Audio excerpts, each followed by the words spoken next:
Assalamualaikum warahmatullahi wabarakatuh. Perkenalkan, nama saya Muhammad Hasan Farus Aludigrila dari Prodi Teknik Informatika.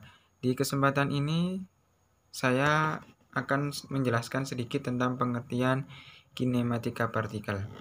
Apakah itu kinematika partikel? Kinematika partikel adalah suatu bidang studi yang membahas tentang gerak suatu benda tanpa memperhatikan apa atau siapa yang menggerakkan benda tersebut. Di dalam kinematika partikel ini ada beberapa hal yang perlu dipelajari. Yang pertama adalah gerak partikel.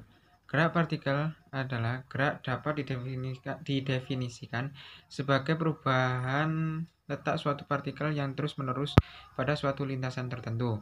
Pada gerak satu dimensi, biasanya kita menggunakan sumbu X sebagai garis lintasan di mana gerak tersebut terjadi. Maka perubahan letak posisi partikel benda pada setiap saatnya dinyatakan dengan koordinat X. Perpindahan didefinisikan sebagai perubahan letak posisi partikel benda. Maka perpindahan adalah seberapa jauh jarak benda tersebut dari titik awalnya. Misalnya saja seseorang berjalan sejauh 70 meter ke arah timur lalu kemudian berbalik ke arah barat saja, berjalan menempuh jarak 30 meter. Maka jarak total yang ditempuh orang tersebut adalah 100 meter. Tetapi perpindahannya hanya 40 meter. Karena orang tersebut pada saat terakhir berjalan 40 meter dari titik awal pergerakannya. Yang kedua adalah kecepatan rata-rata dan kecepatan sesaat. Kecepatan rata-rata didefinisikan sebagai perbandingan perpindahan benda dengan rata-rata. Kedua adalah kecepatan rata-rata dan kecepatan sesaat. Kecepatan rata-rata didefinisikan sebagai perbandingan perpindahan benda dengan selang waktu. Kecepatan rata-rata adalah besaran vektor dengan arahnya sama dengan arah vektor perpindahannya. Jika X2 lebih besar daripada X1, benda bergerak ke kiri, berarti lebih kecil dari 0. Kecepatan rata-rata akan bernilai positif untuk benda yang bergerak ke kanan sepanjang sumbu X dan negatif jika benda tersebut bergerak ke kiri. Arah kecepatan selalu sama dengan arah perpindahan. Ketiga adalah percepatan rata-rata dan percepatan sesaat. Apabila kecepatan suatu benda berubah terus selama gerak berlangsung, maka benda tersebut mengalami gerak dengan gerak yang dipercepat atau mempunyai percepatan. Jadi percepatan menyatakan seberapa cepat kecepatan sebuah benda berubah. Percepatan rata-rata didefinisikan sebagai perbandingan antara perubahan percepatan dengan selang waktu atau dapat dinyatakan dalam persamaan. Yang keempat adalah gerak lurus beraturan atau biasa disingkat dengan GLB. Gerak lurus beraturan adalah gerak suatu benda yang lintasannya lurus dengan kecepatan tetap, maka percepatannya sama dengan 0. Adalah gerak lurus berubah beraturan atau biasa disingkat dengan GLBB.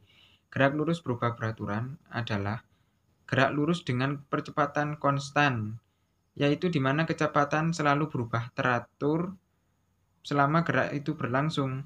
Kecepatan rata-rata sama besar dalam selang waktu yang sama besar pula. Adalah gerak jatuh bebas. Gerak jatuh bebas, salah satu contohnya adalah jatuhnya suatu benda. Bila gesekan udara tidak ada, maka setiap benda, bagaimanapun ukurannya dan beratnya, akan jatuh dengan percepatan yang sama pula. Efek gesekan udara dan berkurangnya percepatan akibat tinggi letak benda tersebut diabadikan. Gerak yang ideal tersebut disebut jatuh bebas, di mana selanjutnya pengertian jatuh bebas juga berlaku bagi gerak vertikal ke bawah dan gerak vertikal ke atas. Yang ketujuh ialah gerak vertikal ke bawah. Gerak vertikal ke bawah, contohnya jika sebuah benda dilemparkan dari ketinggian tertentu ke bawah dengan kecepatan awal yang sama, maka dapat dikatakan bahwa benda tersebut mengalami gerak vertikal ke bawah. Persamaan gerak ini dengan gerak lurus berubah beraturan dapat digunakan untuk menyelesaikan kasus-kasus gerak vertikal ke bawah. Yang ke-8 adalah gerak vertikal ke atas. Gerak vertikal ke atas hampir sama dengan gerak vertikal ke bawah, akan tetapi benda yang dilemparkan benda yang digunakan dilemparkan ke atas dengan kecepatan awal tertentu. Nomor 9 ialah gerak peluru.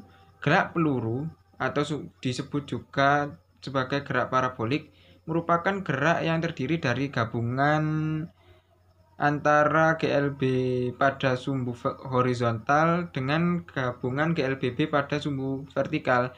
Jadi untuk setiap benda yang diberi kecepatan awal sehingga menempuh lintasan gerak yang arahnya dipengaruhi oleh gaya gravitasi yang bekerja terhadapnya dan juga dipengaruhi oleh gesekan udara, benda tersebut mengalami gerakan peluru. Yang nomor 10 ialah gerak melingkar. Sebuah benda yang bergerak melingkar bisa dikatakan benda tersebut mengalami gerak melingkar. Pada gerak lurus dikenal sebagai perpindahan, kecepatan dan percepatan semuanya linear. Maka pada gerak melingkar akan dikenal besaran perpindahan sudut, kecepatan sudut, dan percepatan sudut. Sekian yang dapat saya sampaikan. Apabila ada banyak kurangnya mohon maaf sebesar-besarnya. Wassalamualaikum warahmatullahi wabarakatuh.